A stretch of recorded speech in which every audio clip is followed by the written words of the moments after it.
gentlemen, I'm the one and only DJ Storms, and I would like to welcome each and every single one of you back here to the channel on YouTube.com. As of course, you already know who I am, Mr. Controversy and the operator of the best damn Twitter handle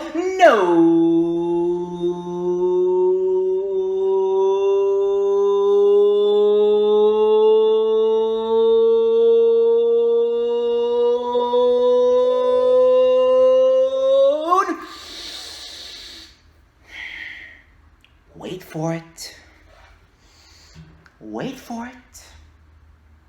To mankind! This is the Lightning Flash update for January 25th, 2020. As we sit just a couple hours away from WWE Worlds Collide 2020. Thank you so much for tuning back into this video. I greatly appreciate it. You guys have been killing it over the course of the last couple of weeks. The rundown for the Rumble and the rundown for Worlds Collide has been a little slow. I haven't had too much time to promote it. I did start college. I have to get some homework done over the weekend. I'll be sure to do that tomorrow. I am off of work tomorrow. I should be getting a new work schedule as well. They are modifying it, so I may or may not work some Saturdays. I'll let you guys know. That and, of course, college work could very well affect future uploads of the Lightning Flash update. I'll still be able to get the pay-per-view and prediction shows up for you guys, like the rundown, special interviews, vlogs, if I go to wrestling events. Those shouldn't be too hard. Those should not be too hard.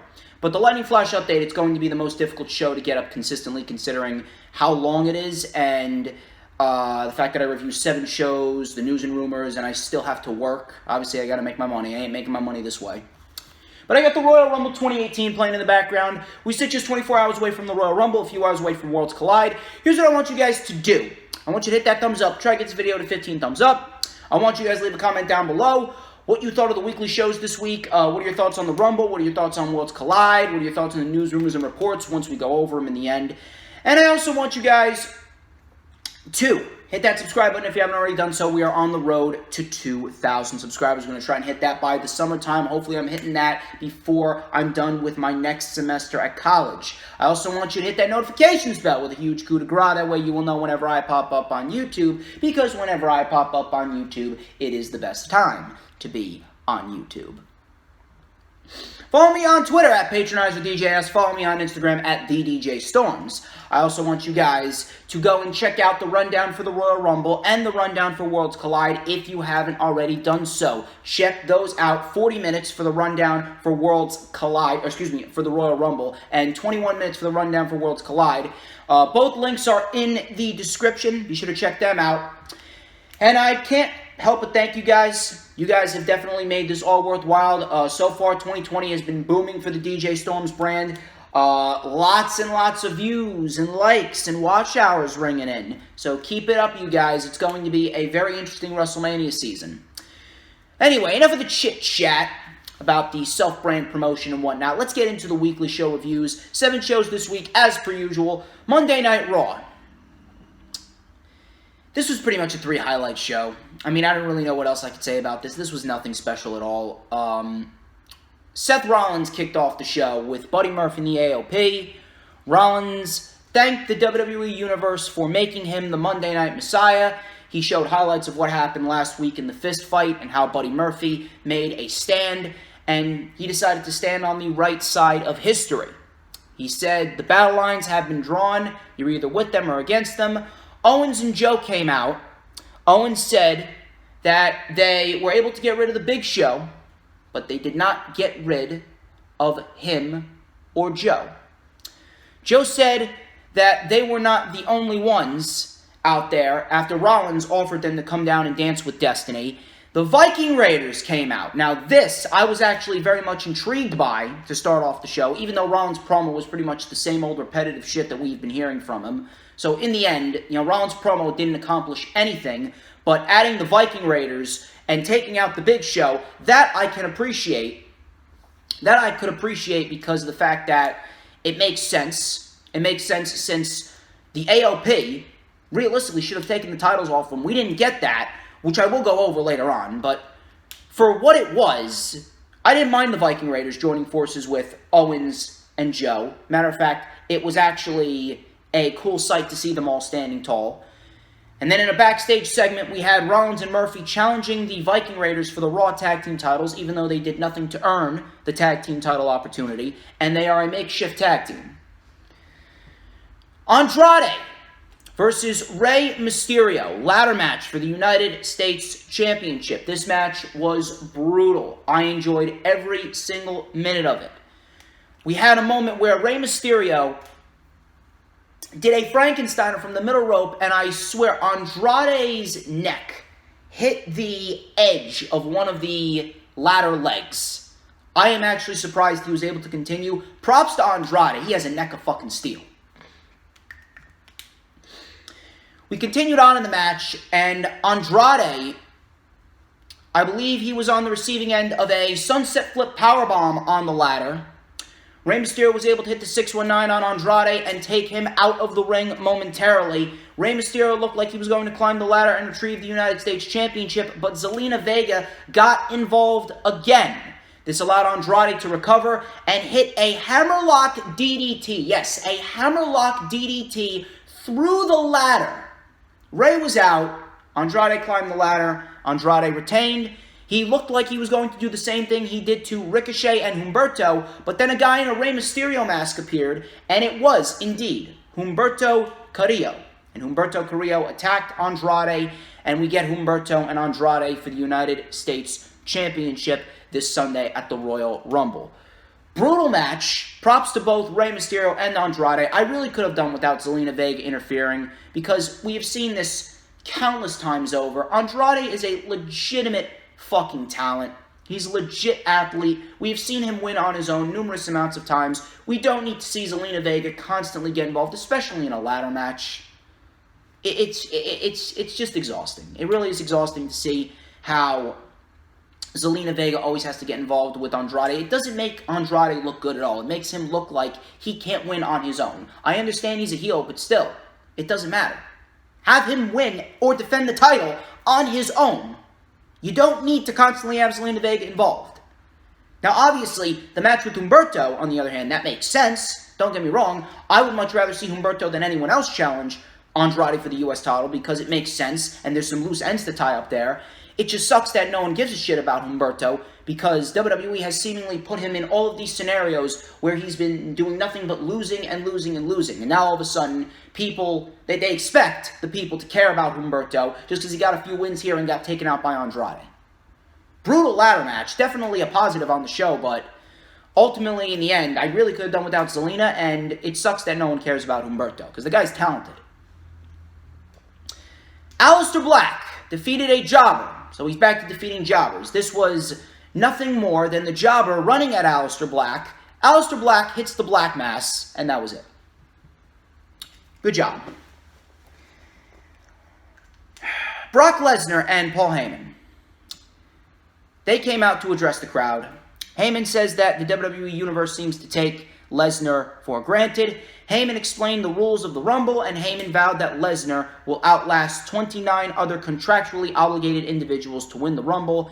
Same shit that we've constantly heard from Lesnar over the past 3 weeks. I mean, I'm glad he's appearing more, but at the end of the day, who really cares? Who really cares? Because how many times have we heard Paul Heyman recite the same shit over and over again as it relates to this issue? Literally, there is no difference between this promo and last week's promo, or the promo that he cut on the first Raw of 2020. No difference.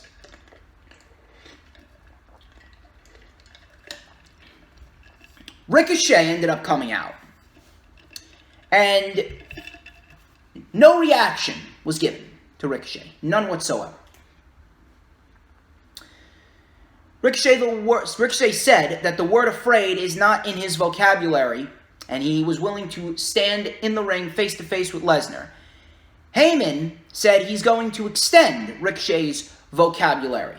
He pointed to Lesnar and said, hungry champion. He pointed to Ricochet, he said, lunch meat. That was actually pretty funny. I'm not going to lie, I laughed at that. So, he came into the ring, and Brock just walked away. Ricochet said, are you scared? Lesnar came back, low-blowed Ricochet, and said, not scared. into the microphone. I don't even know what the fuck this segment was trying to accomplish. I don't know what the fuck was going through Vince McMahon's mind when he was writing up the show and this segment. Ricochet versus Lesnar. Now, on paper, that sounds like a match that could main event WrestleMania. Especially after everything that Lesnar has been able to do in big matches and everything that Ricochet's been able to do whenever he's given the opportunity. Just look at his matches with Gargano, Adam Cole, Pete Dunne, etc. But Ricochet has absolutely been destroyed. And I mean destroyed. They have destroyed everything that Ricochet was in NXT.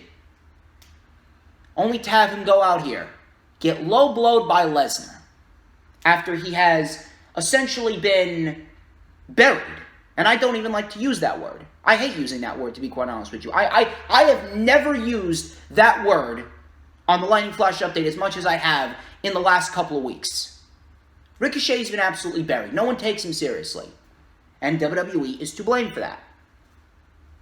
I don't even know what to tell you. What was the point of this segment? What was the point of even having Lesnar on the show if this is all you had for him? This segment did nothing.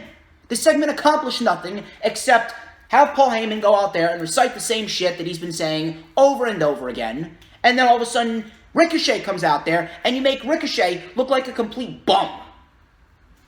You make Ricochet look like a loser. I don't even like using the word loser. Moving on. Drew McIntyre versus Randy Orton. This is actually turning into a decent match. This is actually one of the few positives on Monday Night Raw. Randy Orton, in the beginning of this matchup, we had Orton doing a barrage of back suplexes on the barricade to McIntyre. McIntyre was able to fight out. And then McIntyre gave everyone the LOL moment of the night. And this is the moment where I completely died. We had Drew McIntyre setting up for a Claymore on Randy Orton on the outside. Drew McIntyre ran at Orton. Randy Orton ducked. And McIntyre kicked the timekeeper, who was sitting in a steel chair. And he was just laying back, his feet up, the chair's back. And McIntyre's just looking at him and he goes... And then some people from the back came out to help the poor bastard. I was laughing my ass off. So thank you, Drew McIntyre.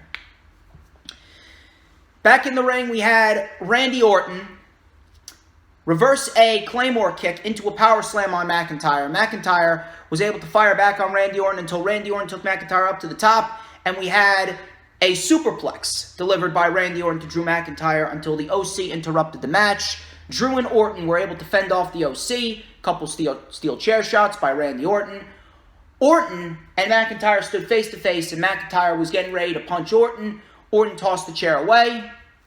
He walked away. Drew McIntyre went to turn Randy Orton around, and Randy Orton RKO'd Drew.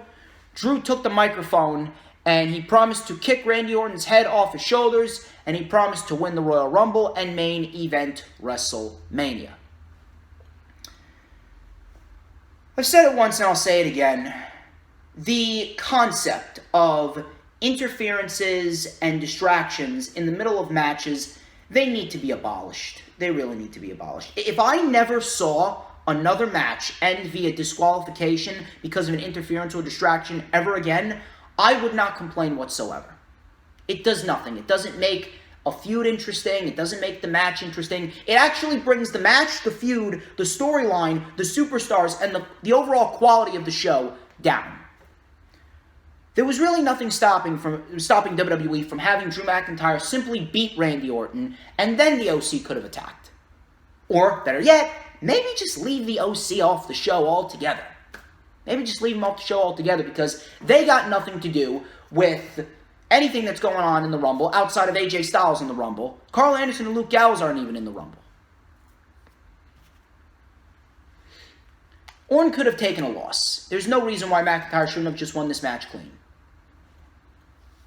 And once again, I will state, unless McIntyre eliminates Brock Lesnar or he wins the Rumble, all of this momentum that he's picked up will be for absolutely nothing. Moving on. Becky Lynch. She came out to cut a promo, said that she is coming to the Rumble to teach Asuka one last lesson, and that is, you can't beat me anymore. We had Becky Lynch and Kairi Sane. I don't care who you are. I don't care what you've done. I don't care what your stance is on this. This was not a good match. This wasn't a good match at all. I don't know what happened, but there was just no heat, no excitement, no intensity behind the match. It seemed as though these women just went out there and they were just coasting. It seemed as though they were just going out there and just going through the motions. Kind of like what Corey Graves said about Charlotte. Even though what Corey Graves said was fucking idiotic. These two women looked like they were just going through the motions. And WWE has no one to blame but themselves for this. Whoever produced this match, I don't know who produced this match, but whoever did needs to be fired. And on top of that, Asuka was sitting on the top post the entire time. Meanwhile, the ref was doing absolutely nothing to get Asuka down. So everyone was taking a look at Asuka for the majority of this match, and the only fucking pop that this match got was when Becky went and punched Asuka. Kairi Sane was able to counter a suplex into a DDT on Becky Lynch. Becky Lynch was able to kick out. Becky Lynch was able to get a stiff strike in on Asuka, sending her to the floor. We had a Bexploder, spinning kick to the face, disarmer, Kairi Sane tapped out. A match with absolutely no heat, no interest. I had my head in my phone for half of this match. Asuka then put down Becky after the match with the Asuka lock and then a roundhouse kick. They really did all they could leading up to the match at the Royal Rumble. I'm still invested in this match, and I still want to see this match take place, but at the end of the day, this really wasn't needed. It wasn't. Seth Rollins and Buddy Murphy versus the Viking Raiders for the Raw Tag Team titles. I will get the positive out of the way first. Was this a very good tag team match? You're damn right this was. This was a very good tag team match. I enjoyed this tag team match thoroughly. Buddy Murphy and Seth Rollins, we had some nice double team moves. Suplex by Buddy Murphy, frog splash by Seth Rollins, kick out by Eric. Ivar got the hot tag. He was taking on both men. We had the Viking Raiders do double suicide dives. And then they came face to face with Buddy Murphy. We had a Viking experience. And Seth Rollins broke up the pin. They were going for a powerbomb big splash combination on Buddy Murphy, but Rollins tossed Ivar out of the ring. We then had Eric get involved. He was put on the ropes, and Rollins delivered a stomp to Eric on the apron. Buddy Murphy covered Eric for the 1-2-3. Your new Raw Tag Team Champions are Buddy Murphy and Seth Rollins. This was a very good tag team match, don't get me wrong. And I'm happy to see Buddy Murphy succeed. I want to see Buddy Murphy succeed. And I'm happy that he is one half of the Raw Tag Team Champs. I'm happy that he's getting these opportunities, and I'm happy that he's finally getting a sense of purpose and a focal spotlight on Monday Night Raw. Don't get me wrong. But at the end of the day, Seth Rollins and Buddy Murphy did nothing to deserve the opportunity. This is nothing more than a makeshift tag team, and WWE refusing to acknowledge the fact that the tag team division on Monday Night Raw is being booked like jack shit. So they put Seth Rollins and Buddy Murphy in there, even though they did nothing. They've been doing nothing but losing. Buddy Murphy's been losing to Aleister Black. Seth Rollins only just got his first recent win in the street fight, or the fist fight. So apparently a victory over the Big Show grants him a tag team title opportunity. All they did was challenge the Viking Raiders. No other team's been built up. And on top of that, you could have had the Authors of Pain do it, because the Authors of Pain are a legit tag team. And Rollins right now, he doesn't need to be in a title picture.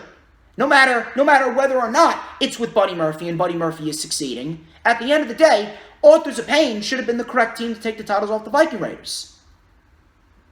You have Drew McIntyre gaining wins, Aleister Black gaining wins, Eric Rowan. I'll even include Eric Rowan. Eric Rowan has more momentum than Buddy Murphy and Seth Rollins.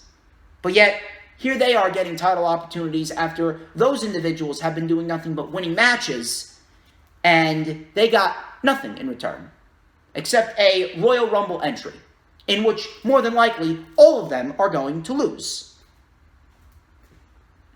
How does it make any sense that Buddy Murphy is a champion before all three of those individuals? I'll even include Humberto. Humberto has more momentum than Buddy Murphy.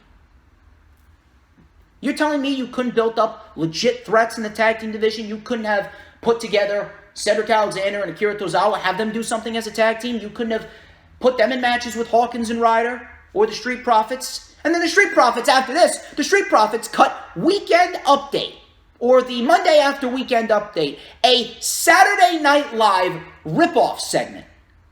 Angelo Dawkins and Montez Ford cutting Saturday Night Live ripoff segments when they should be in the ring, wrestling, gaining momentum to fight for a tag team title. Same thing with the OC. You have the tag teams on the main roster, you're just not utilizing them correctly. What storyline is to be told here with Rollins and Murphy? I understand that Murphy is now in a position where he is to succeed, but there's been no build. There's been no build. There's been no time to tell a story. They just threw the match together, expect everyone to care, and expected everything to be okay just because, hey, it's Buddy Murphy. And no, people want to see Buddy Murphy succeed. That's great and all, but what about the Authors of Pain? What are they going to do? Is Rollins and Murphy going to extend the tag team titles to them under the Freebird rule? I don't know. I don't even know what's going on here. It makes no sense. How many makeshift tag teams have held the tag team titles over the course of the last couple years? We had Braun Strowman and Nicholas. We had Dolph Ziggler and Drew McIntyre. We had Robert Roode and Dolph Ziggler, who just became a tag team about 3 months ago. We had fucking Rollins and Murphy. Rollins and Strowman. What are they doing?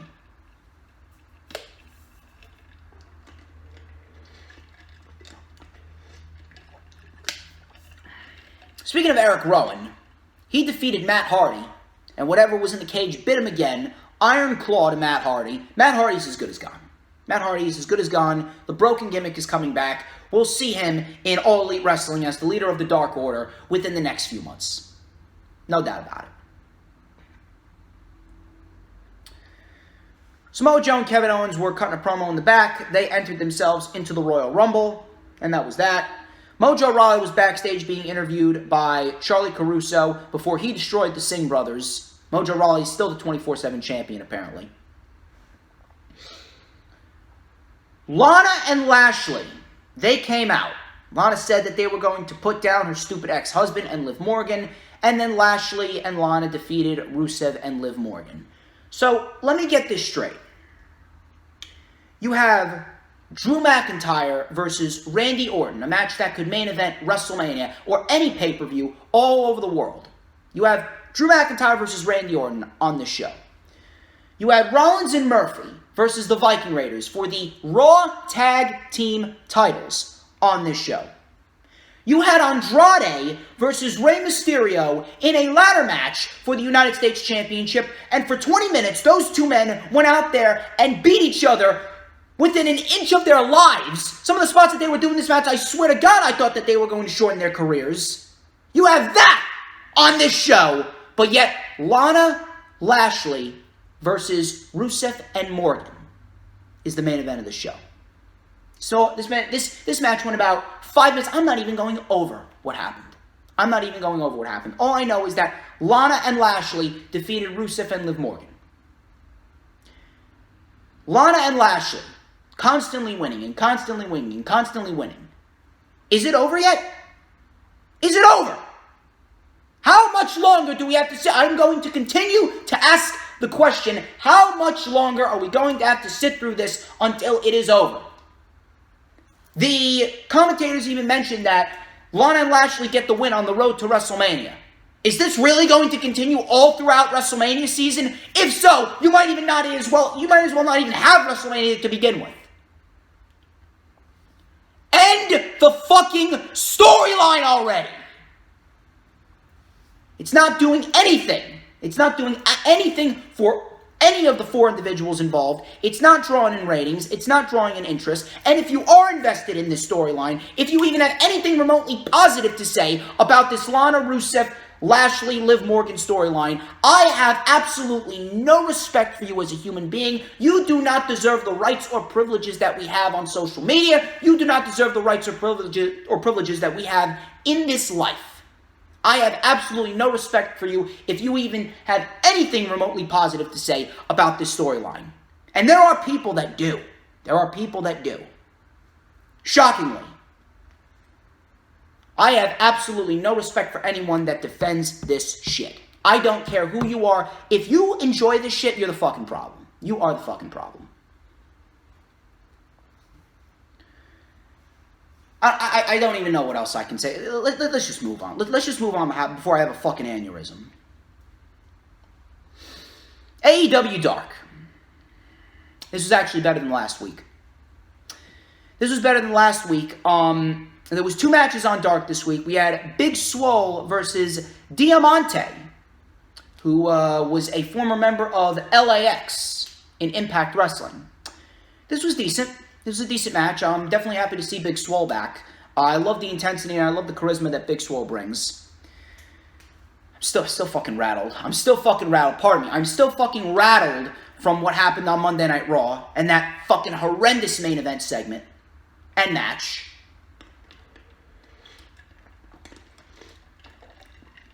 I should have another fucking cup of ice water with me.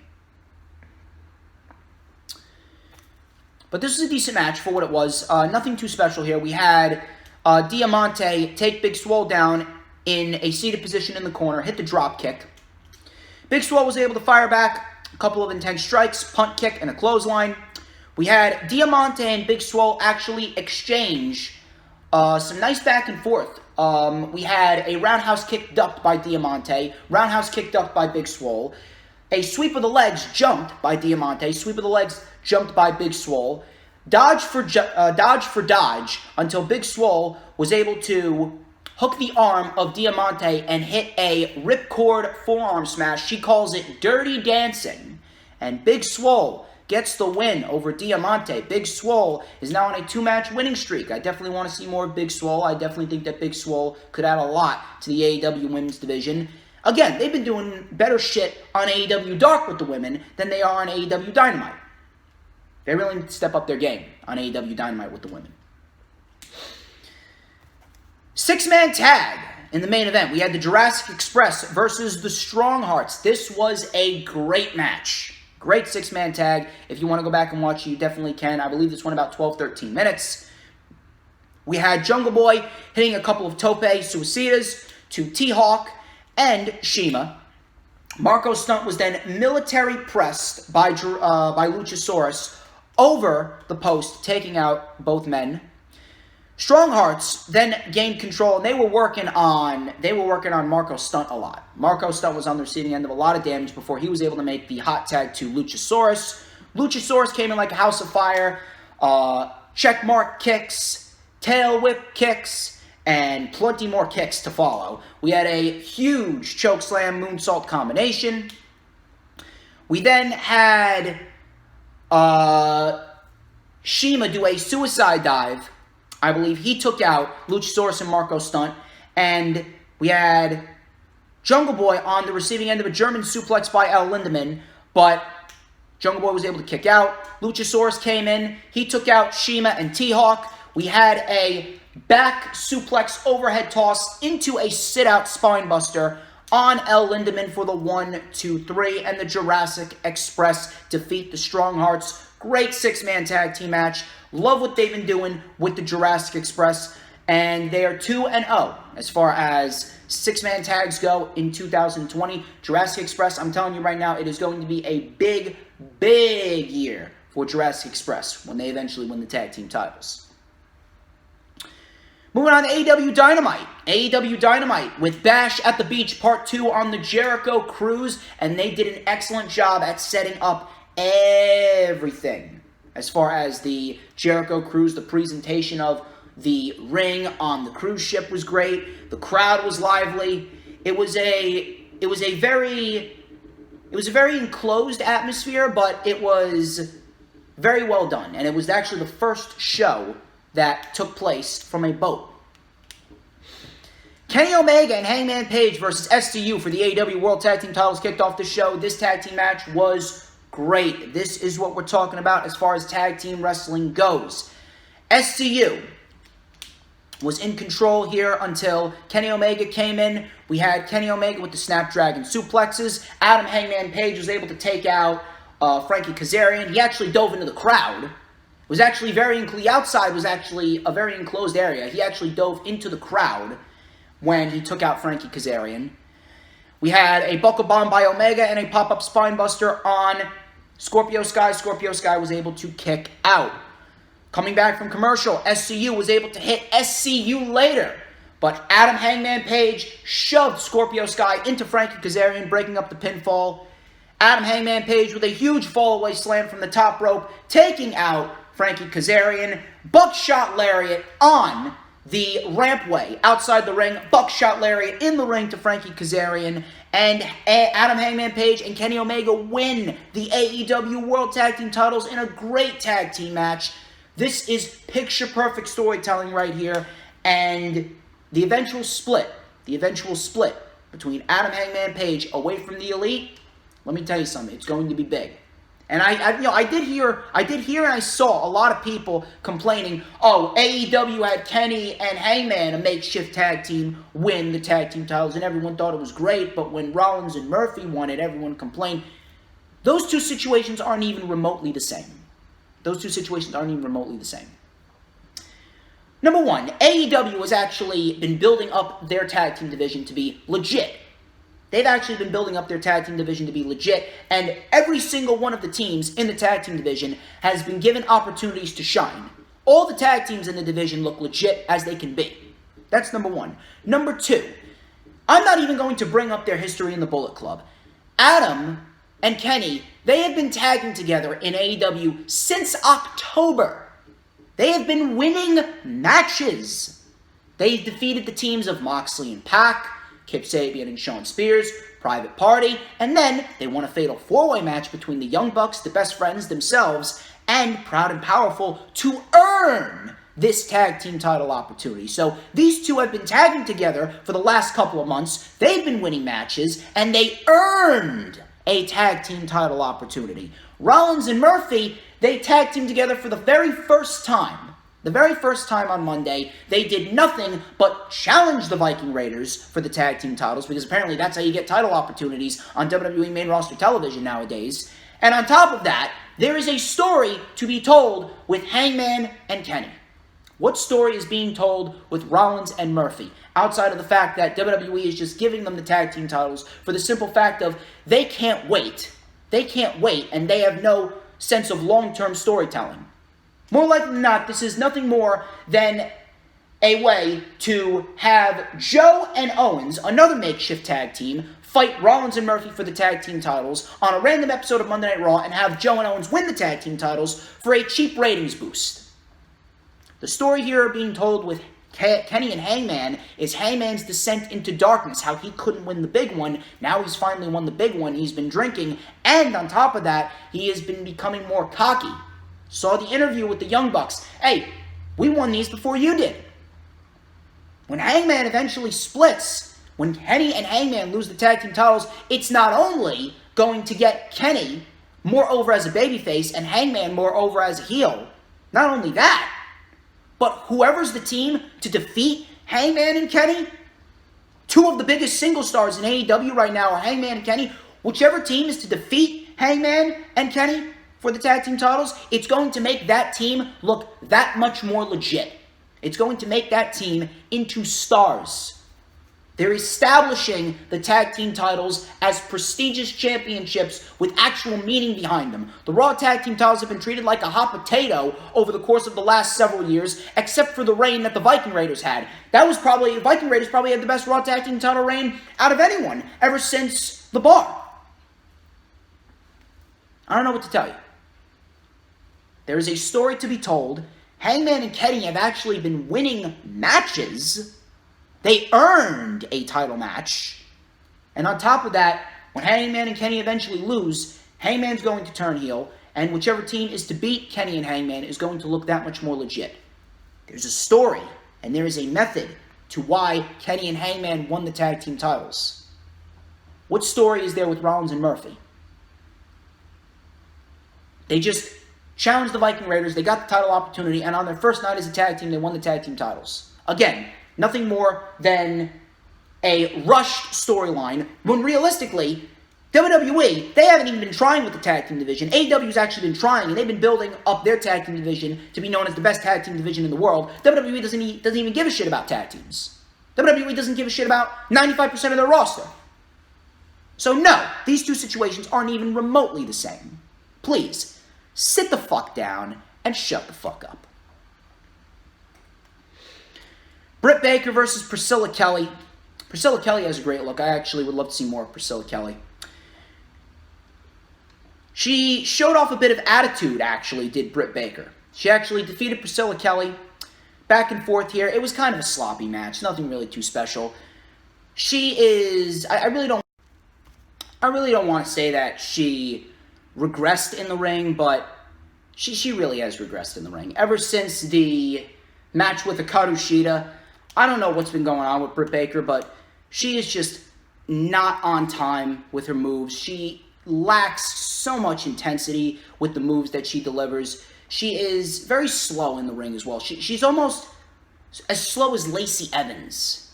And you don't want that. You really don't want that when it comes to your in-ring skill. I really don't know what to tell you as far as that goes. She's just not good in the ring. She's really not good in the ring. She did show a bit of attitude. She called Tony Schiavone a shitty barista before he got signed with AEW. But she really needs to improve her in-ring work. Her in-ring work is not crisp. It's not solid. It's not smooth. It's not intense. Very slow. Match was not good. That's all I got to say about Britt Baker. As far as Priscilla Kelly goes, I definitely want to see more of what Priscilla Kelly can do. I think she can definitely add a lot. She was actually involved in the Mae Young Classic, and I think that Priscilla Kelly could actually add a lot to the AEW Women's Division. But as far as Britt Baker goes, she needs to improve her in-ring work and fast. Otherwise, I don't want to see her in a ring. I don't want to see her on TV.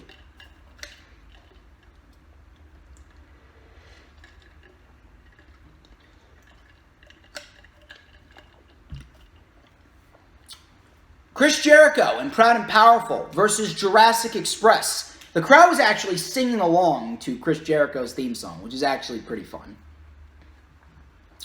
This is actually a very fun six-man tag. We had Jurassic Express in control for the beginning portions of this match before Chris Jericho and Proud and Powerful took over.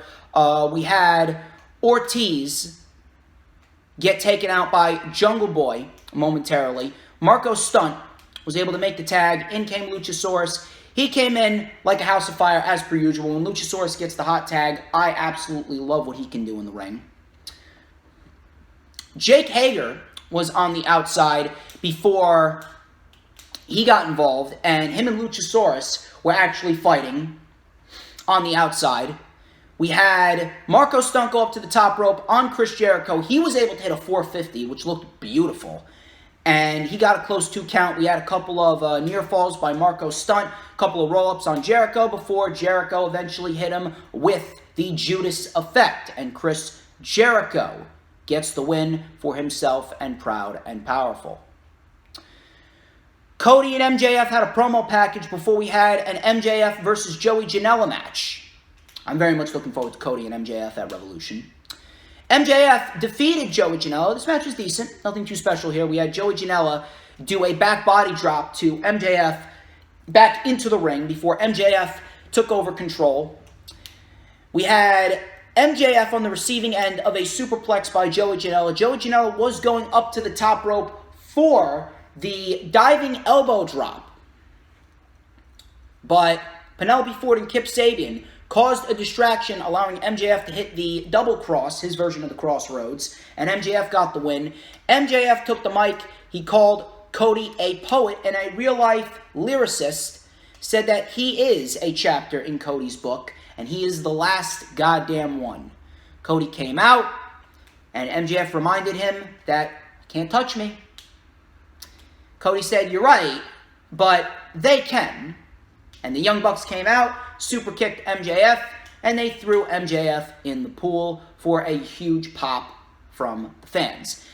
Hangman and Omega, they had an interview backstage, and you saw the Young Bucks' dissension away from Hangman. You saw that, there's not a lot of fine and dandy things going on in the Elite. So that should definitely be a great story to see how that plays out over the course of the next few months. Omega did say that Pac is going to get his rubber match. That should be interesting to see. Next week, we got Darby Allin and Private Party versus Jericho and Proud and Powerful. We also got the Young Bucks versus The Butcher and The Blade, and Kip Sabian versus Cody. That is all next week. Jon Moxley versus Pac in a number one contenders match to see who would face Chris Jericho for the AEW World Championship. This was a damn good match.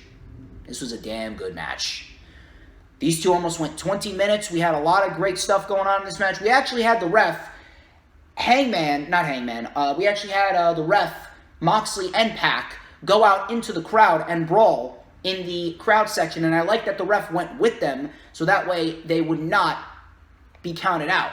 So that way we would have a definitive number one contender. We actually had Moxley throw Pac down the stairs during the commercial break. That was actually pretty funny. Moxley actually was still wearing the eye patch, so he was selling that injury, and Pac always went back to the eye. He kept on targeting the eye. We had Moxley hit a huge suplex release slam on Pac for a 2 count there. Pac kept on trying to go for the Black Arrow. He did not get it, though. We had Moxley hit the Paradigm Shift, or a double arm DDT, the regular Paradigm Shift, but Pac kicked out. We had Pac hit a huge superplex from the top into the Brutalizer, but Moxley did not tap out. Moxley fought his way out of it and was able to get his foot on the rope.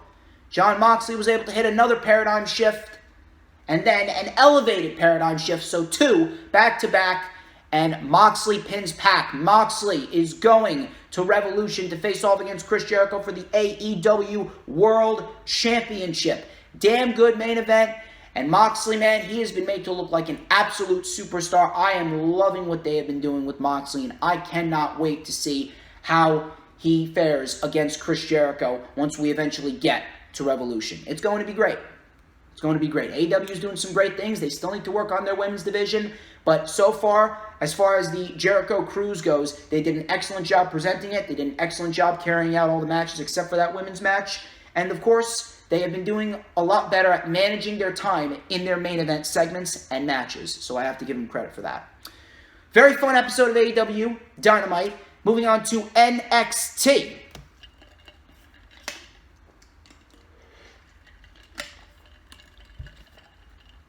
We had the Grizzled Young Veterans versus the Undisputed Era kick off the show in the semifinals of the Dusty Rhodes Tag Team Classic. This was a very good tag team match. Grizzled Young Veterans were in control for the remainder of the commercial break. They actually were able to neutralize Bobby Fish and Kyle O'Reilly, but James Drake, he was actually dealing with a leg injury. Kyle O'Reilly was targeting the leg of James Drake. We had Bobby Fish come in, a couple of exploder suplexes taking out the Grizzled Young Veterans. A couple of double team moves by the Undisputed Era. We had them doing the double kicks that they do. One kick to the front, one kick to the back. Grizzled Young Veterans were able to fight off the Undisputed Era momentarily. They were able to hit Helter Skelter, but Kyle O'Reilly, I believe it was able to kick out. They looked like they were going for total elimination, but Imperium's music hit, and Imperium was shown on the platform above the announcer's table. All members of Imperium were showcased above the platform. This allowed the Grizzled Young Veterans to hit Ticket to Mayhem on Kyle O'Reilly and advance. The Grizzled Young Veterans are going to the finals of the Dusty Rhodes Tag Team Classic as I predicted. Now this I'm very much interested in, especially with who advanced in the next round. Although I'm very surprised. I'm very, very surprised that this match is not taking place at Worlds Collide, because it does have the Worlds Collide feel of the Broserweights from NXT versus the Grizzled Young Veterans from NXT UK. Toni Storm versus Io Shirai. This was turning into a good match. We had Io Shirai on the offense here with the crossface on Toni Storm. Toni Storm was able to fire back with the German suplexes. Toni Storm was actually going for a suicide dive on Io Shirai before Bianca Belair came in, caused the DQ, hit a spear on Toni Storm. She took out Toni. Rhea Ripley came out. A brawl broke out between her and Bianca Belair. Obviously, that's setting up their matchup at TakeOver Portland, since Toni is not winning the NXT Women's Championship. Io Shirai took out both women on the outside with a moonsault, and then a tope suicida by Storm on Io Shirai, and Toni Storm stood tall. Toni Storm stood tall. So Toni Storm, she is coming for the NXT Women's Championship. That should be a great match tonight at Worlds Collide. Ilya Dragunov cut a promo similar to how Finn Balor cut a promo. And he promised that he will not miss against Finn Balor come Worlds Collide. Finn Balor versus Joaquin Wilde. I definitely want to see more of what Joaquin Wilde can do. Joaquin Wilde's actually a very underrated competitor in my eyes. But this was pretty much academic. This was nothing more than a showcase match for Finn Balor ahead of his matchup with Ilya Dragunov. John Woo dropkick, coup de grace, 1916, and he yelled at the camera, when you come at Finn, you better not miss. Shayna Baszler versus Shotzi Blackheart. This was a decent match for what it was, although I didn't understand why they were going to have Shayna Baszler go over Shotzi, considering that she more than likely is winning the Rumble tomorrow. I mean, maybe they do have Shayna remain in NXT for just a little bit longer. I don't know. We'll see how it plays out. But Shayna versus Shotzi, this was decent. Shotzi actually looked very good in this match. We had Shotzi Blackheart hitting a cannonball to Shayna Baszler while she was against the ropes. We had a draping DDT off of the far right-hand corner to Shayna Baszler. She was actually spiked on her head. Shayna Baszler was able to gain some momentum back before Shotzi Blackheart actually hit a sliced bread number 2 on the apron. That looked pretty damn good, and she was actually going for a senton off the top, but Shayna Baszler, she caught her in the Karafuda clutch, and Shotzi Blackheart, she was scratching and clawing and flailing, trying to get out, but she could not get out. She was flailing her arms around, trying to get out. She was rolling over on her stomach. She looked like she was going to get to the ropes, but Shayna Baszler said, no. Pulled her back, wrenched it in deep. Shotzi Blackheart, she lasted a long time. I think she lasted about 60 to 90 seconds. But she was forced to tap. Shayna Baszler defeats Shotzi Blackheart. Decent match for what it was. Shotzi actually looked great. I don't know where Shayna Baszler is going from here in NXT. The only place that I can see Shayna Baszler going is main roster. Winning the Royal Rumble and facing Becky Lynch. Nothing more, nothing less as far as that goes. Tegan Nox and Dakota Kai had an interview separately backstage promoting their matchup next week. I actually thought that match was going to take place at TakeOver Portland, but apparently they're having this matchup next week.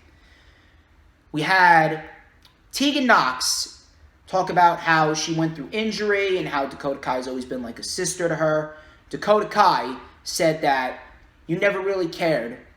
You never really cared, and you never said anything. You didn't even speak up when I wasn't picked for the Women's War Games match, and you were. And I wanted you to suffer. You're due for another injury. I love what they've been doing with the heel Dakota Kai character. Tegan Nox, she's a great babyface in her own right. I'm surprised that they're not utilizing her a little bit more in NXT UK, and they're keeping her in NXT, but we'll see how that plays out. Broserweights versus Imperium in the Dusty Rhodes Tag Team Classic semifinal match. This was a great match. This was actually better than the opening matchup with the Grizzled Young Veterans and the Undisputed Era. We had the Broserweights in control for the beginning portions of this matchup. Pete Dunne came in, forearm smashes, crucifix bombs before Imperium was able to take over. We had Eichner hit a jumping, draping DDT when Marcel Bartel had Pete Dunne in a wheelbarrow position, and Eichner jumped and hit the DDT. Dunne looked like he was spiked right on his head. Matt Riddle was able to break it up. We had Matt Riddle come in with the German suplexes on Fabian Eichner and Marcel Bartel. And the Broserweights came in with a new double team move, a Bro to Sleep Enziguri combination. And the Broserweights advanced to the semi-finals. The Grizzled Young Veterans came out, and two teams, they were face-to-face by the Dusty Rhodes Cup. And we had the Grizzled Young Veterans say that Dunn is selfish, and every single time that they have come in contact with Dunn, they have been held back. But they said that they will be taking the trophy back to Liverpool. Riddle actually made a joke. The Grizzled Young Veterans said that you two are so focused on joint manipulation, and Riddle made a joke saying, wait, I'm sorry, did you say something about manipulating a joint? I'm sorry, I just heard that, and then I just zoned out for a minute.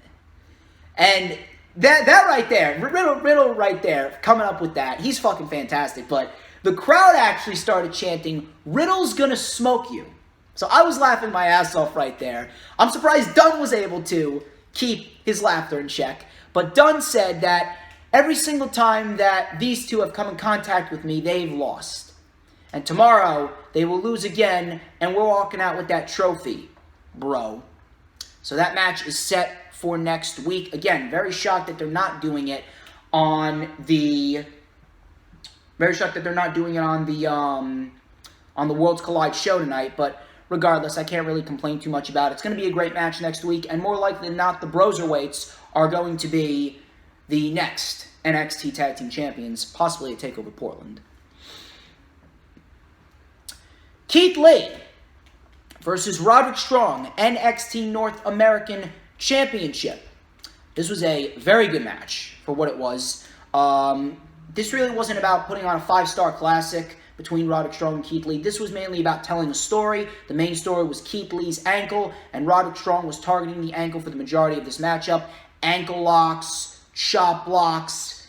The ankle was the focus. Keith Lee actually pounced Roderick Strong over the top rope. Keith Lee was able to fight through the pain, and he pounced Roderick Strong over the top rope, taking out a few members of the Undisputed Era. Roderick Strong looked like his neck hit the apron, so that was pretty brutal there. You just calm down, Keith Lee. Just calm down.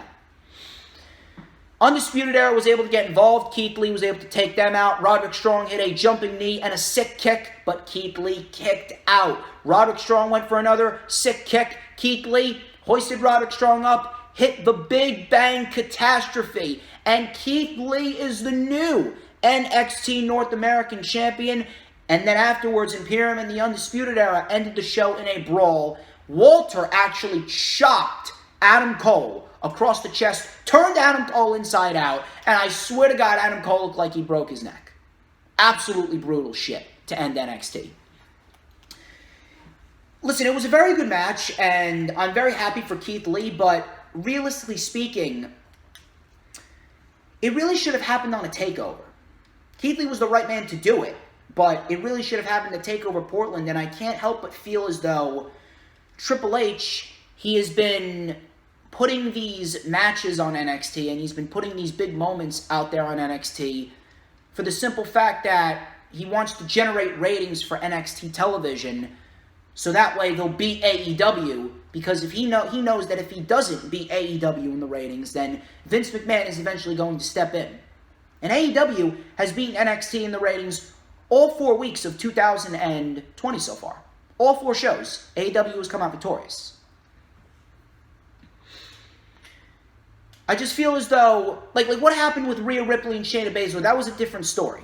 That was a different story because they did all they could, and there's no way that you were going to wait 4 months between takeovers to have Rhea Ripley take the title off of Shayna Baszler. They were building up the last live show for NXT television of 2020 to be something big. And there was no bigger way to end it than by having Rhea Ripley defeat Shayna Baszler for the NXT Women's Championship. They did all they could. They built up the storyline over the course of the past 4 months. They gave Rhea Ripley a victory over Shayna Baszler inside War Games. So I understand why they had Rhea Ripley do it on NXT TV, but Keith Lee, there was no reason why you couldn't have waited another few weeks to have Keith Lee defeat Roderick Strong at TakeOver. Now his moment was wasted in front of Full Sail. I'm still happy for Keith Lee, and don't get me wrong, I want to see Keith Lee succeed, and I think he's going to have a great reign as champion, but I just feel as though they missed the boat, and I feel as though Triple H is only putting out these big moments. Same thing with what happened with the Dusty Rhodes Tag Team Classic Finals. I feel as though he's putting that on NXT television only because of the fact that he's trying to beat AEW in the ratings, because he realizes that if he doesn't, then Vince McMahon is eventually going to step in, and Triple H doesn't want Vince McMahon's handprints all over NXT rather, because of AEW. And on top of that, while we're on the topic of AEW, before we move over to NXT UK, people have been wondering, why is AEW beating NXT in the ratings? I feel as though WWE doesn't even know that the WWE Network has been a detriment to themselves. AEW is live on TNT from 8 to 10 on Wednesdays. And there's realistically no other way that you can catch the highlights if you missed it other than with 5-minute YouTube videos. NXT is placed on the WWE Network just 24 hours after it airs live on USA. Same thing what happens with NXT UK and 205 Live. They're on the network and their shows go straight to the replay section. So people have pretty much developed this mentality of, okay, I'm going to watch AEW Dynamite.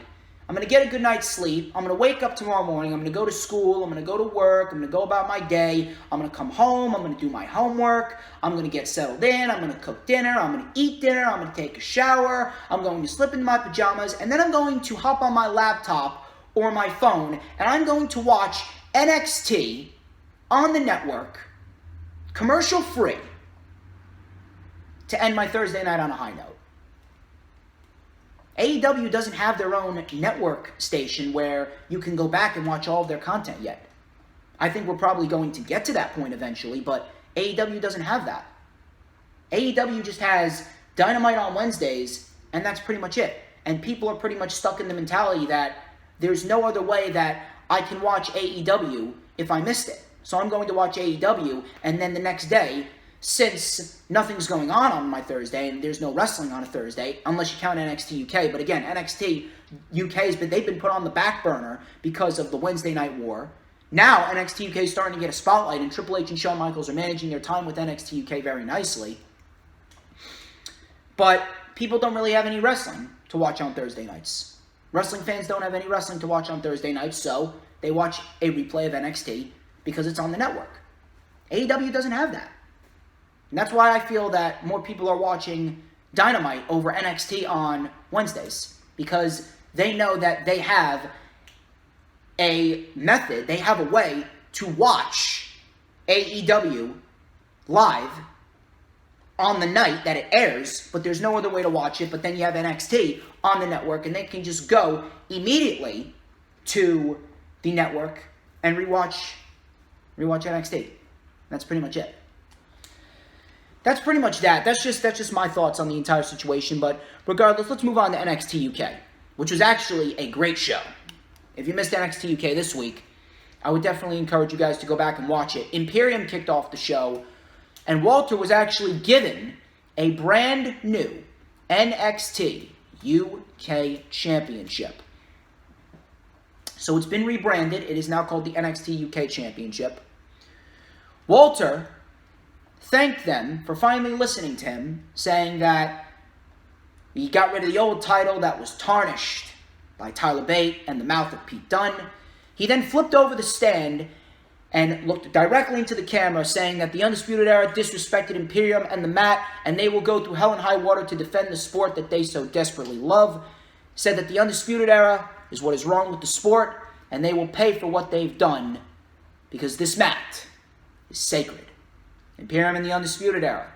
I went over it on the Rundown for Worlds Collide. The link's in the description. It's going to be a damn good fucking match, ladies and gentlemen. You don't want to miss it.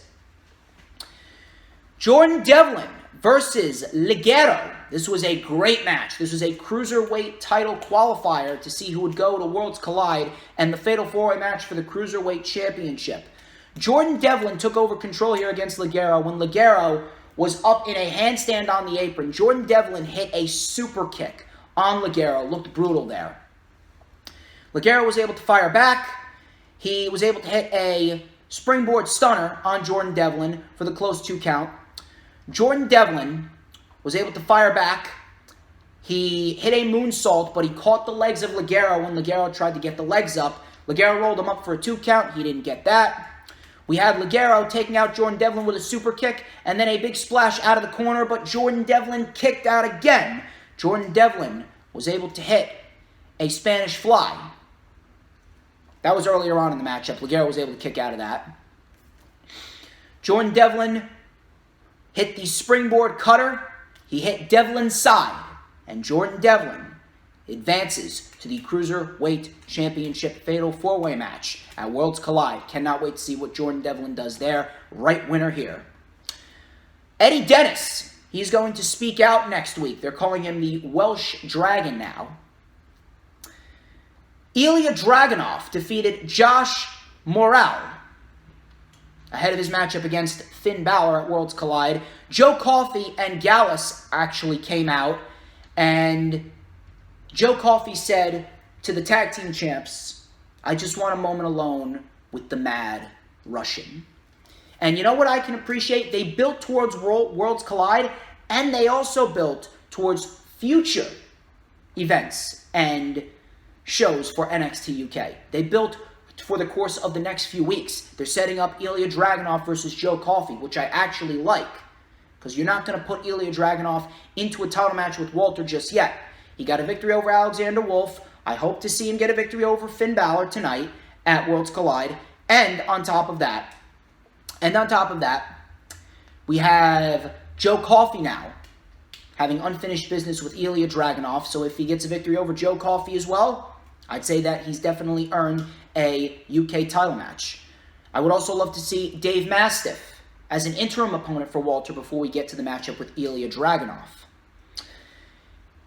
He said that Ilya is partly to blame for what happened at TakeOver, referring to how Ilya hit the Torpedo Moscow and sent Alexander Wolf into the leg of Joe Coffey. He says that once you take care of the Prince, you have something to settle with the Iron King. That should be a great match. Imperium versus Webster Andrews and a partner of their choosing is set for next week, as well as The Hunt versus Oney Lorcan and Danny Burch. Finally, Oney Lorcan and Danny Burch are back. Wonder where they've been. Main event, Travis Banks versus the Brian Kendrick. This was the second Cruiserweight qualifier for NXT UK. This was a very, very good match. Love this match. Very nice storytelling in this matchup. Travis Banks came out of the gates hot with the kicks. Shining Wizards. Brian Kendrick was able to work on the hand of Travis Banks in this one. We had Travis Banks build some momentum here with a suicide dive taking out the Brian Kendrick. Back into the ring. Kendrick had Travis Banks on the ropes. Travis Banks went for another suicide dive, but Kendrick caught him. Suplex off the apron to the floor, and then Kendrick tried to get the victory via countout by dragging Travis Banks to the stage area. Travis Banks got back in. Travis Banks was able to fight his way back into the ring, but he got caught in the captain's hook. The Brian Kendrick, he was able to lock in the captain's hook, but Travis Banks did not tap out. Travis Banks was able to build some momentum. He was able to hit the Slice of Heaven and the Kiwi Crusher. Travis Banks, even with the injured hand, he came out victorious against the Brian Kendrick. Very good main event. And Travis Banks advances to the fatal 4-way match for the Cruiserweight Championship tonight at Worlds Collide. It's going to be a great match. You are not going to want to miss it. I cannot wait to see what they do. Very good episode of NXT UK. Can't wait to see what NXT UK does. NXT UK has been doing some great things, and they are going to really shake the foundation. I really think that this year could really be a game changer, and this really could be NXT UK's breakout year. They're going to shake the foundation of wrestling. SmackDown. I'm going to be quite honest with you. I don't even want to talk about SmackDown. At this rate, SmackDown Live has been worse than Monday Night Raw. And that's saying something. It's not saying much, but it's saying something.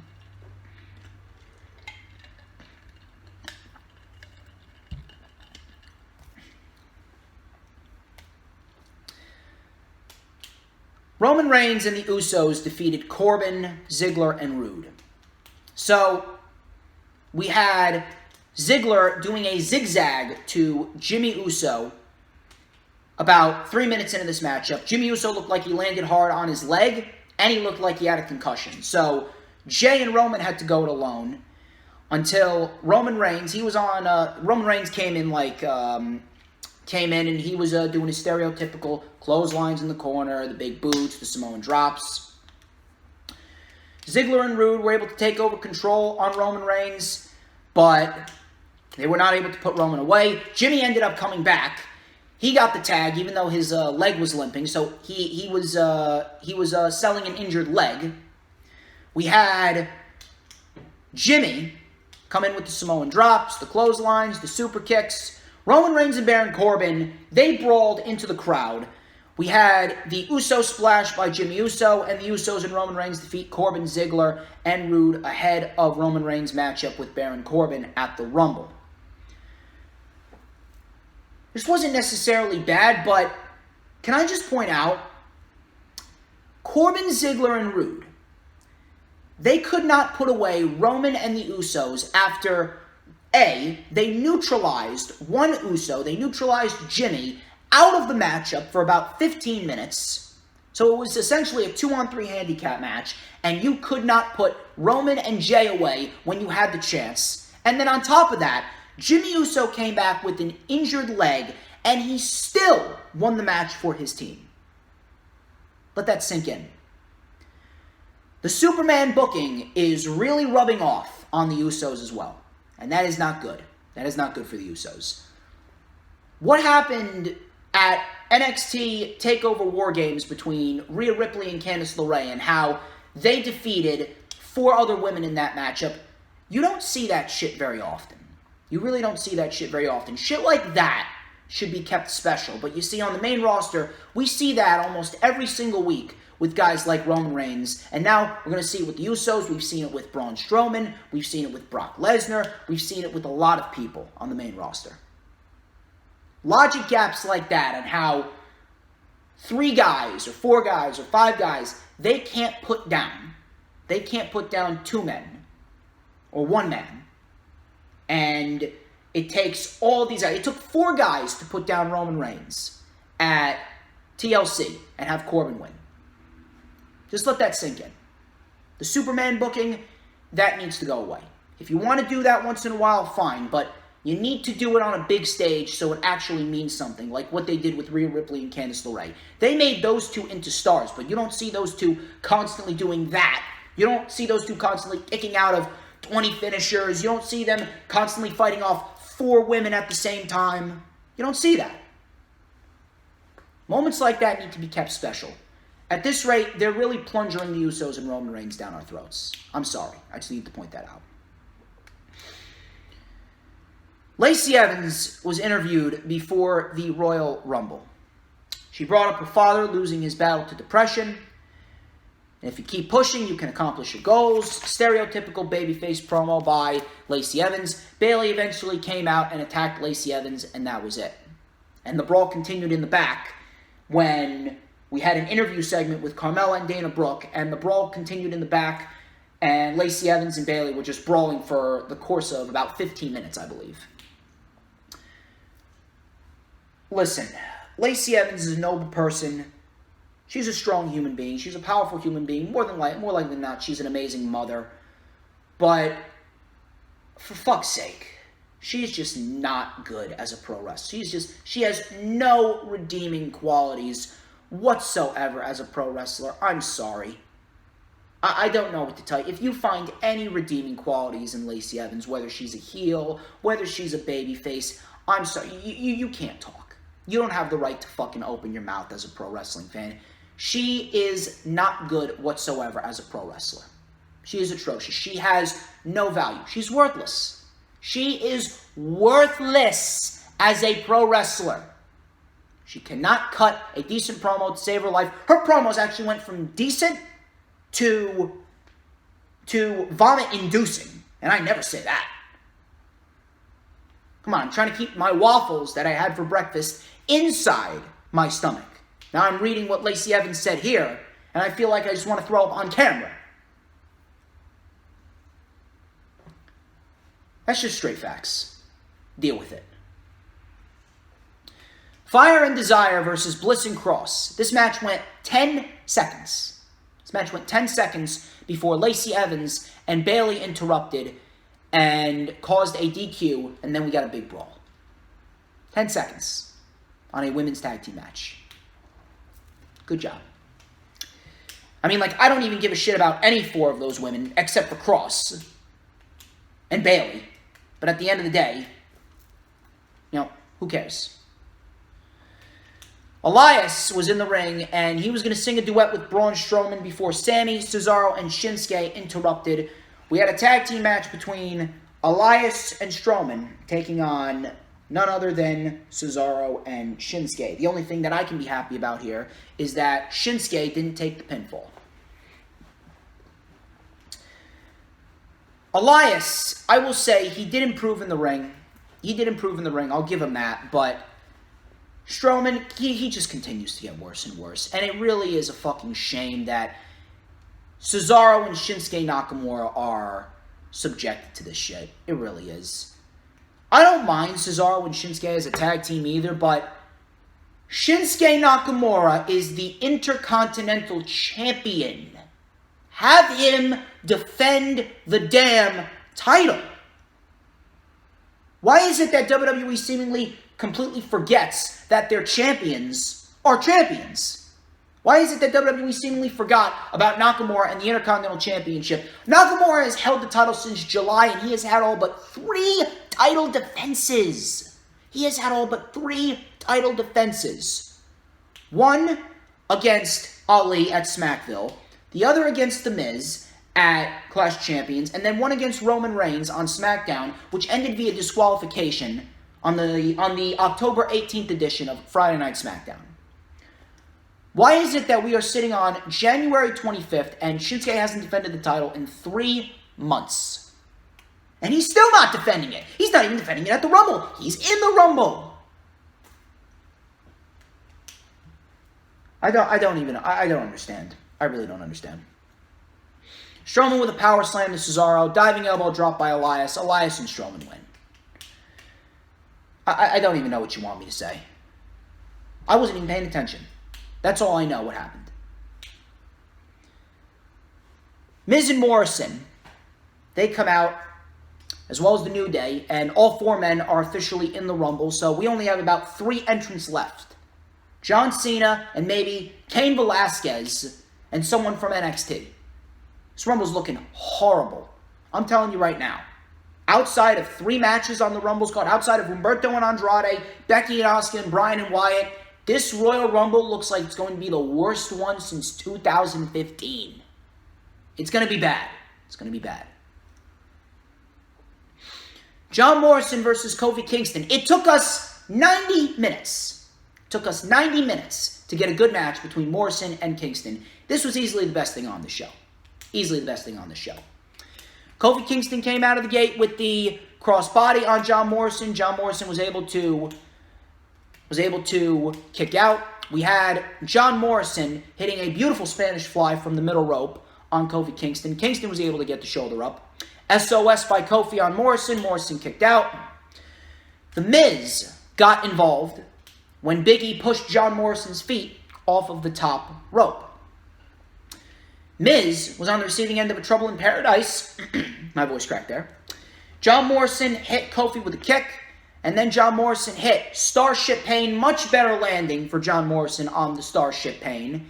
And when Starship Pain connects, it actually looks pretty good.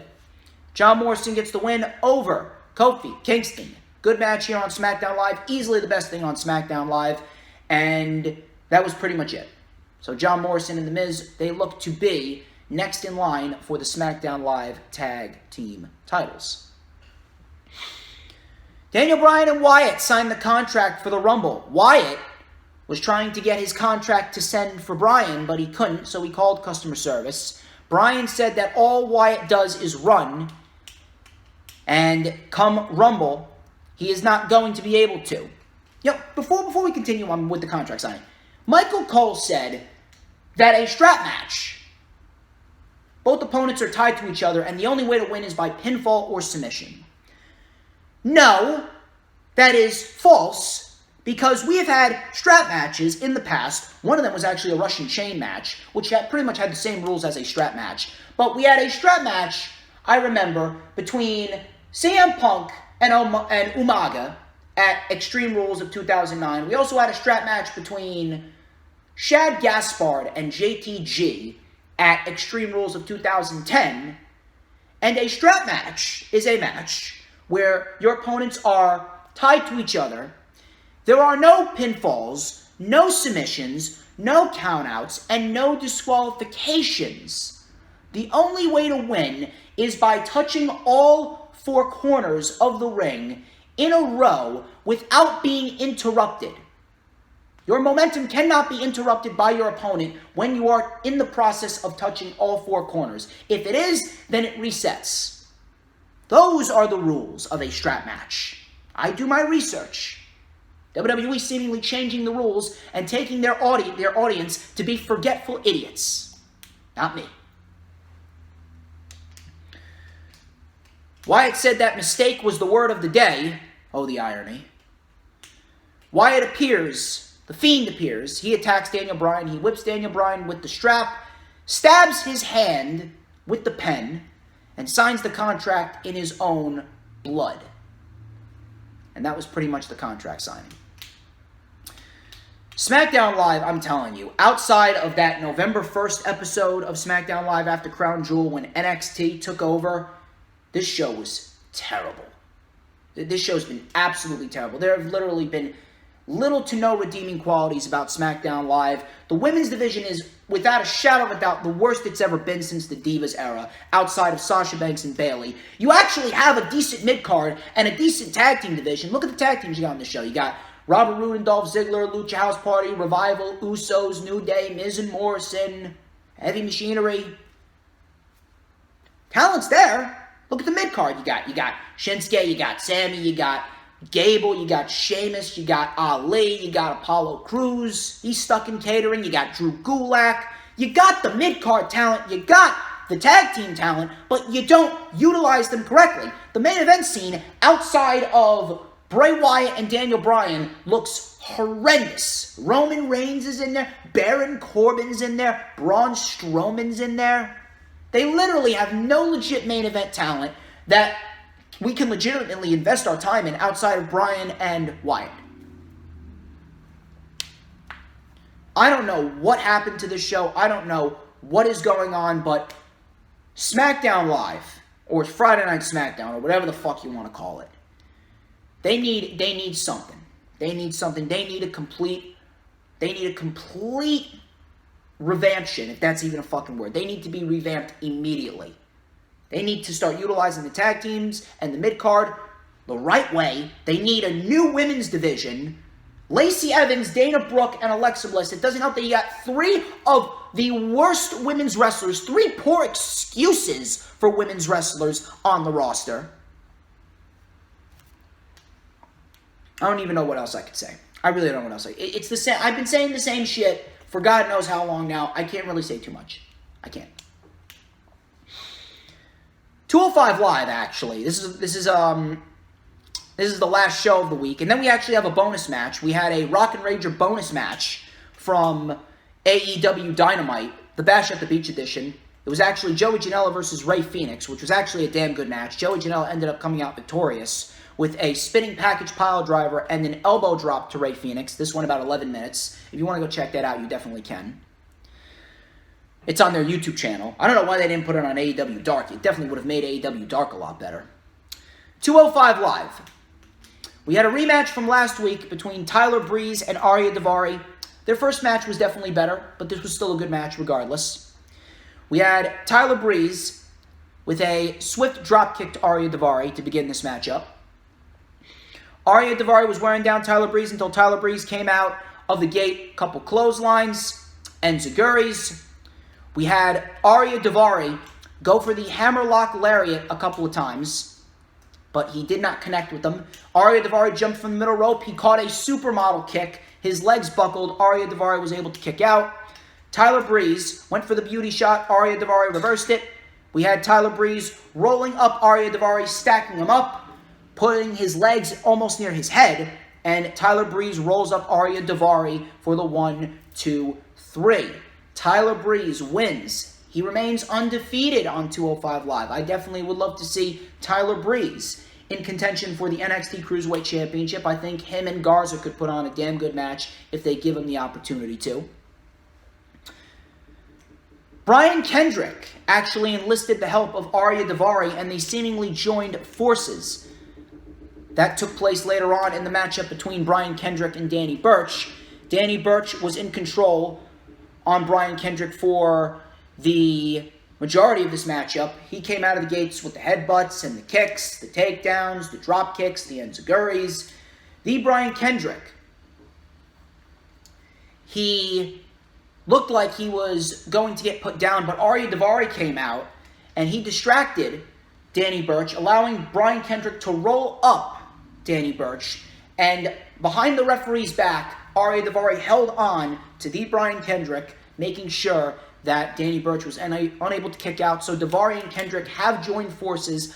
I definitely can get behind this. And actually, this pairing even makes more sense than when Rollins and AOP initially joined forces, because we didn't even get a legitimate explanation as to why Rollins and AOP joined forces. We actually got an explanation as to why Ariya Daivari and Kendrick joined forces. 205 Live originals sticking together. They need a friend. They want to get wins. They want to get these newbies on 205 Live out of here. Tony Nese versus Lio Rush. This was a great match. This was a great match, and it ended via countout.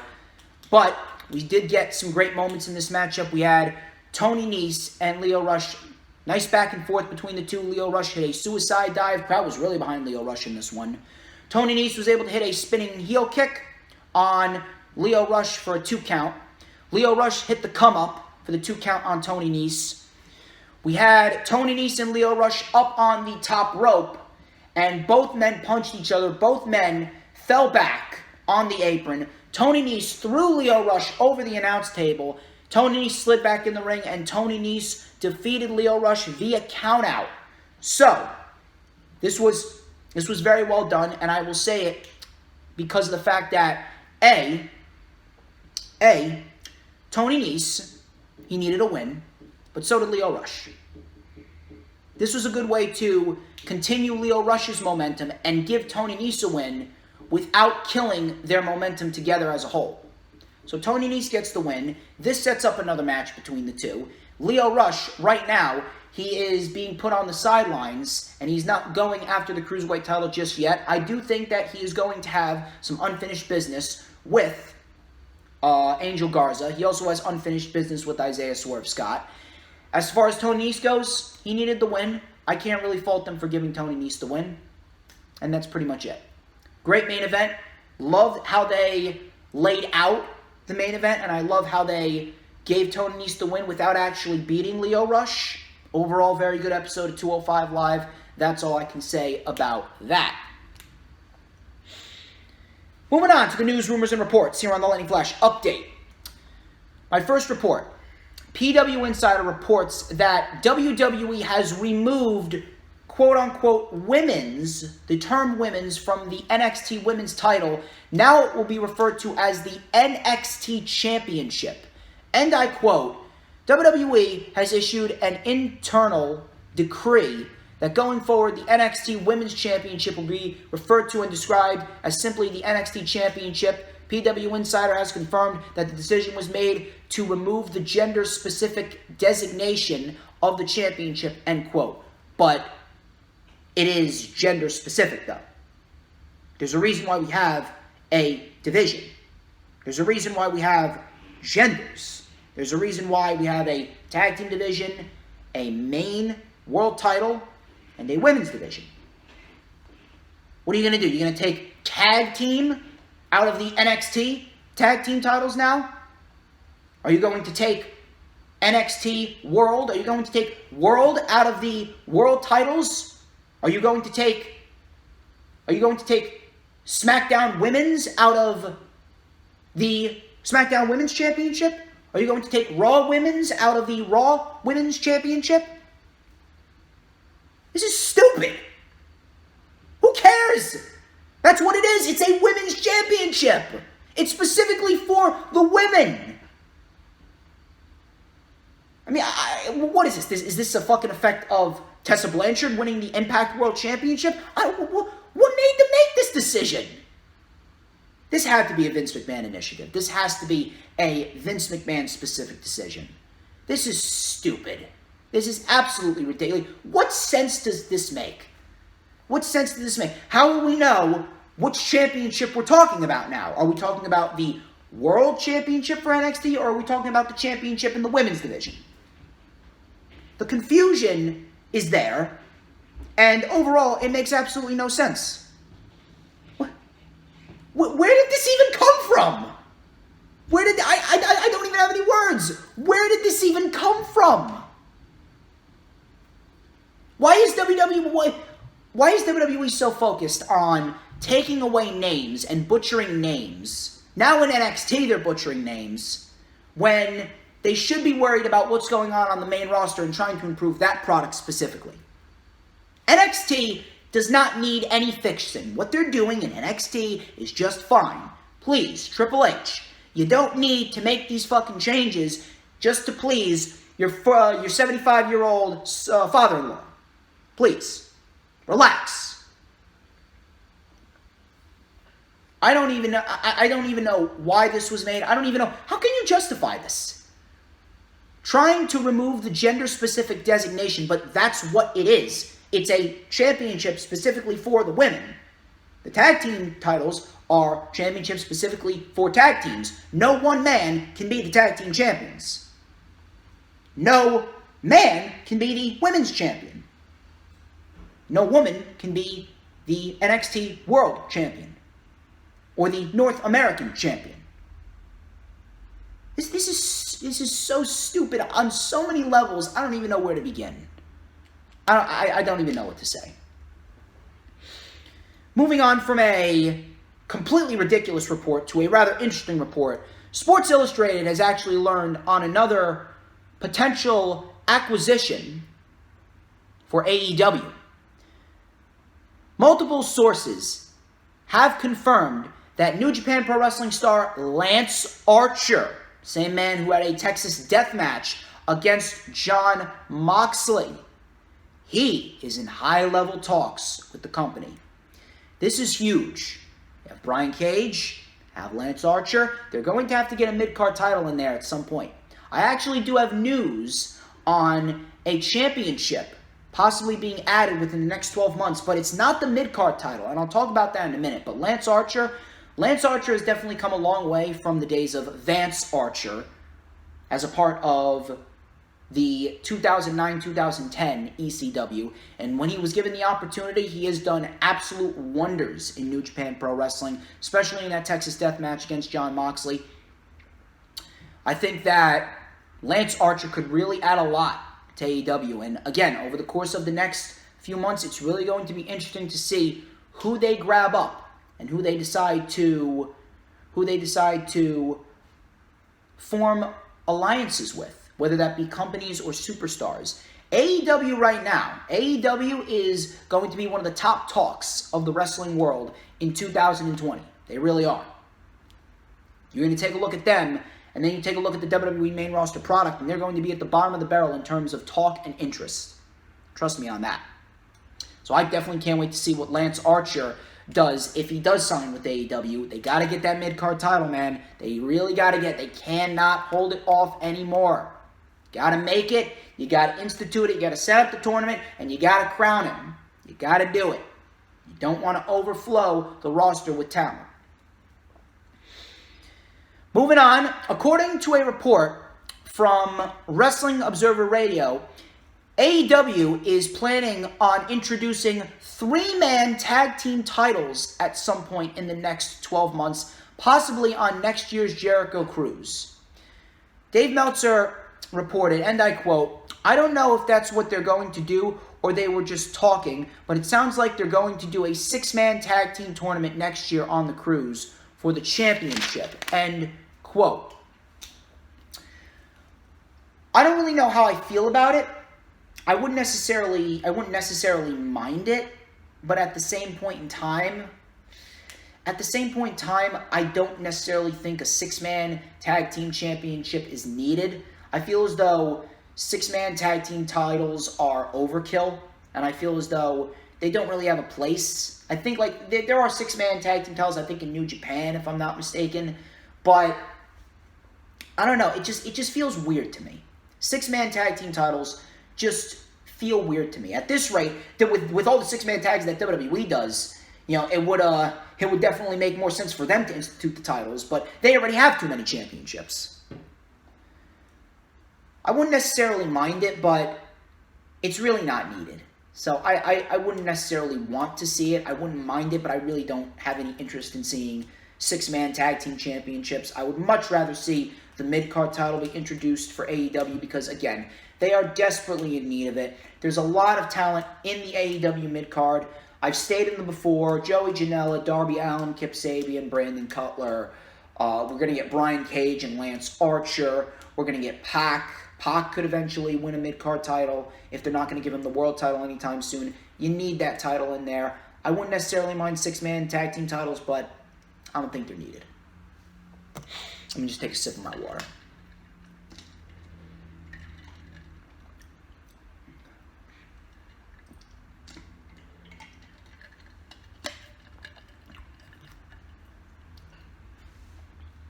Moving on, Cage Side Seats. Got a report from them. They reported, and this may piss you off and it may make you glad. Cage Side Seats reported that the Women's Royal Rumble is expected to have a heavy presence from the NXT and NXT UK brands. So you can put them in the Women's Royal Rumble, but you can't put them in the Men's Royal Rumble? Really? What fucking sense does that make? Why is it that we have to have Otis, Tucker, Morrison, Miz, Big E, Kofi, Eric Rowan? You have to have Ricochet. I know that pains me to say Ricochet. It really does pain me to say Ricochet. Baron Corbin, Dolph Ziggler, Robert Roode. Why do we have to have all of those individuals in the Rumble when you know that they're not going to win? Why do you have to have all of those individuals in the Rumble when you know that all of those individuals are going to amount to absolutely nothing in the Rumble? You're telling me that you can't put a Keith Lee or a Matt Riddle or a Pete Dunne. You can't put those individuals who actually have legit meaning, who actually have legit momentum, and actually have believability in them that they're going to win the Rumble? Why do we have to have spots be taken up just to get eliminated in 2 minutes? Why not actually build the Royal Rumble up as something of substance, something of prestige, actually build up the competitors to be believable, so that way we don't just have 1, 2, or 3 people that we can actually look at and say, oh, they have a good chance of winning the Royal Rumble. Outside of Roman Reigns and Drew McIntyre, right now, who has a good chance of winning the Rumble? Outside of Roman and McIntyre right now. I can't think of anyone. I can't think of anyone that even has a raindrop's hope. A raindrop's hope. It's raining outside, so I use that as an analogy. I can't think of anyone that even has a raindrop's hope of winning the Rumble outside of those 2 individuals. Again, this Rumble could be the worst Rumble since 2015. Both the actual match and the pay-per-view. I'm happy that they're instituting NXT and NXT UK in the Women's Royal Rumble, but you're telling me you can institute it in the Women's Royal Rumble, but you can't institute it in the Men's Royal Rumble? Come on. That's just inexcusable. Moving on here. Couple more reports before I get out of here. During Wrestling Observer Radio, Dave Meltzer discussed the current plan for Buddy Murphy's push as one half of the Raw Tag Team Champions. He stated, and I quote, "I think the idea is Paul Heyman is really high on Buddy Murphy, and having him in a tag team with Rollins, I think that the idea is you can watch this thing evolve, and it's pretty clear. I mean, Ricochet, Drew McIntyre, Humberto Carrillo, Andrade, And you know Aleister Black and Buddy Murphy are his guys, his projects. So, I mean, that's been the whole theme of the television show. I mean, it's always to get people over, but those guys who are really being earmarked to get over. Sorry, I might have kind of smudged that in there. But, look, I understand that, and I really appreciate that Paul Heyman is high on Buddy Murphy, but Paul Heyman is pretty much doing the same thing that Vince McMahon did. Okay, he has investment in them. He has investment in all of these guys, but you're still not doing anything to actually build them up and make people care about them before you end up giving them their moment. Buddy Murphy, he was losing to Black 1 week ago, and then the next week he's a champion. There was no build. There was no sense of importance being thrusted to Buddy Murphy outside the fact that, oh, he joined forces with Rollins. No wins were gained. No momentum was built. No interest. No one was even talking about Buddy Murphy in a title picture when he joined forces with Rollins. We were just happy that he was with Rollins now and he had a sense of purpose with the Monday Night Messiah. Are you telling me that you really couldn't have spent the course of the next few months building him up, actually generating interest, build, and intrigue? It's all about the build. It's all about the moments. It's all about the interest. It's all about making them look legit. The only person out in this entire freaking, the only two people actually, in the entire freaking slew of superstars that Dave Meltzer named. We have Ricochet, Drew, Humberto, Aleister, and Murphy. Outside of Black and Drew McIntyre, do any of those individuals really deserve to be in championship title pictures? And that pains me to say about Andrade, though, but it's true. Andrade was losing. He was on a losing streak before he faced Mysterio to win the title. McIntyre and Black have been consistently winning, but yet they get nothing but a Royal Rumble entrant in which both of them more than likely will lose. What sense does that make?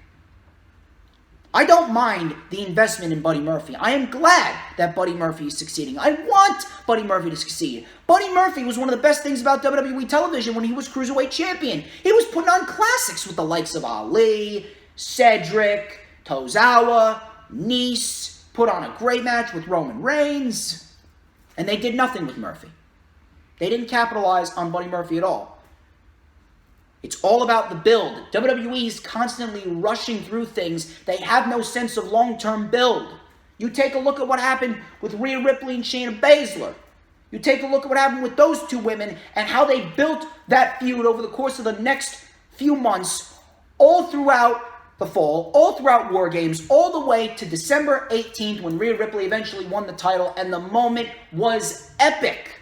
The moment was epic. Rhea Ripley was actually sheared more than 90% of the roster on Raw and SmackDown have been this year. Rhea Ripley had a Kofi Kingston-like moment at WrestleMania when she won the NXT Women's Championship. The ovation was huge. Everyone was coming out celebrating with Rhea Ripley. It felt special. Buddy Murphy just winning a championship here, it doesn't feel special. People are just gifted title opportunities, thrusted into title matches, thrusted into storylines without any sense of build, any sense of reason. Or they beat a champion and they automatically get a title match, the stereotypical WWE route, or they just challenge the champion and that's it. Makes absolutely no sense. It's stupid. I'm glad that Buddy Murphy is getting this opportunity. I'm glad he has direction. I'm glad he has purpose. But you need to build the moment up. You need to build the superstar up. You need to build intrigue. And you need to spend time investing in the person. You need to spend time building them up to be legit threats. At the end of the day, Vince McMahon still has the last call. So what Paul Heyman says, and whoever Paul Heyman is high on, doesn't mean jack shit in the end, because Vince McMahon is ultimately making the decisions, and Vince McMahon has ultimately deemed a lot of these guys to be unimportant on Raw and SmackDown. The XFL is actually starting next month. That is the only other hope that we have outside of the angel of death claiming Vince's soul. My last report of the day actually concerns the Queen, Charlotte Flair, as you can see by the thumbnail. Charlotte Flair, now she came out in an interview, and she talked about how fans complain that she wins all the time, which is not even remotely correct. She actually mentioned the reason why fans complain to begin with, and this entire interview was pretty much her complaining over something that doesn't even exist. Charlotte has claimed in an interview with Sportskeeda that she has actually had the highest losing record of any female in WWE, and that fans are too quick to say that she wins all the time because it's not true. She stated, and I quote, "Okay, are you ready for a promo? Here's my exclusive promo.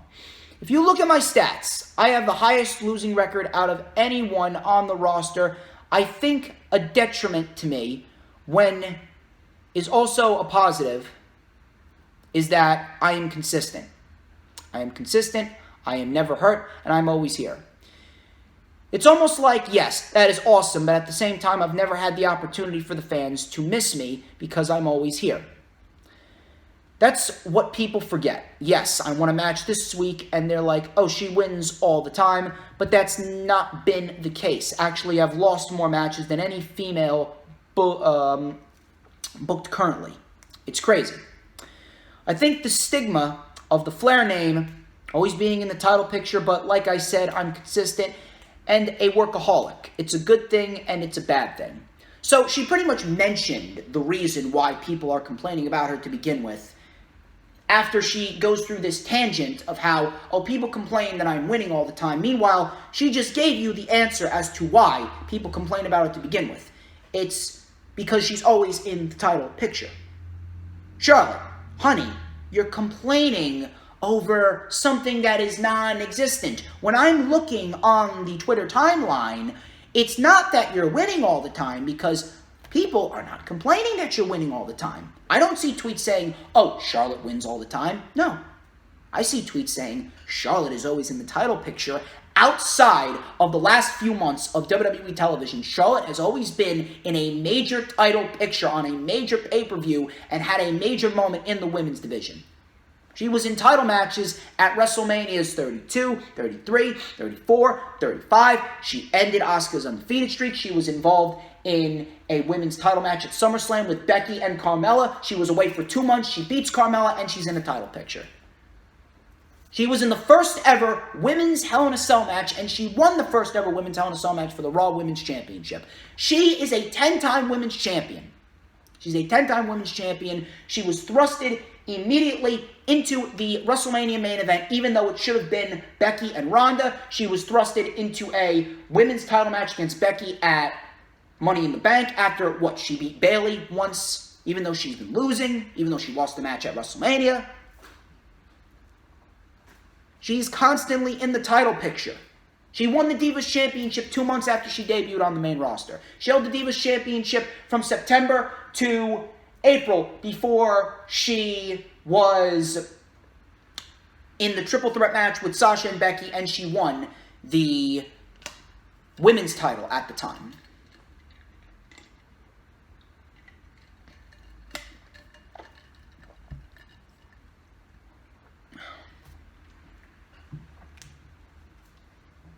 She was away for 4 months when Ric Flair was in the hospital. And she comes back, and she's thrusted into a SmackDown Live women's title program with Natalya. I understand if you're a workaholic, and that's fine. It's not the fact that people don't miss you. We appreciate what you've done. We know how good you are. We know that you're a consistent worker, and we know that you can put forth great matches when you are given the opportunity to. Our gripe with you is the simple fact that you are constantly in the title picture. Whether you're winning or you're losing doesn't matter to us, or at least to me, rather. But I've seen a lot of people on the Twitter timeline, hell, even on Instagram and Facebook, they're not complaining because Charlotte Flair's winning. They're complaining because Charlotte Flair is always in the title picture, whether she's winning or losing. And the fact that she has one of the highest losing records in the women's division, but yet she's still constantly in the title picture, that makes things even worse. That makes things even worse. You're consistent. Good. That's good. We need consistency.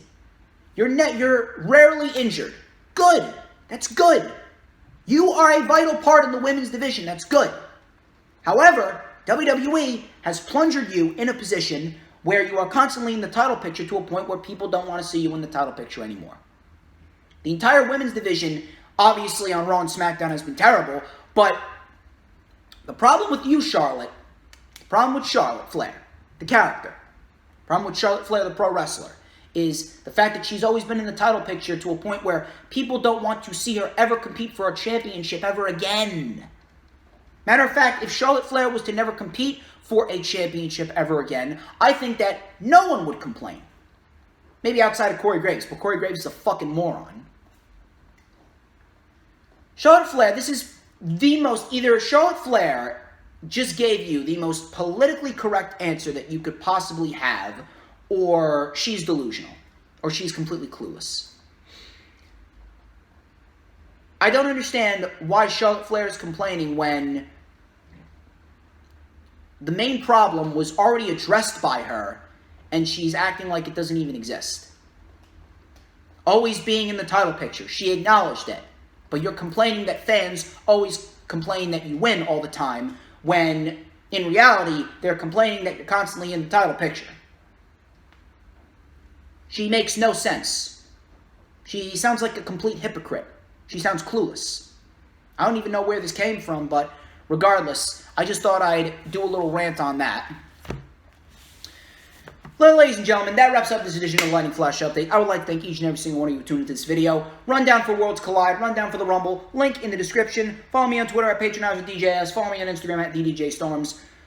All the works, like, comment, subscribe. That's pretty much it. I will keep you guys updated as far as if I'm going to do a Lightning Flash update next week. I will keep you guys updated on future collaborations. I will keep you guys updated on everything that is going on with my college schedule, with my work schedule. I will most likely not be doing a rundown for TakeOver Portland. I'll probably do a rundown for TakeOver Tampa as well. I'll do one for AEW Revolution.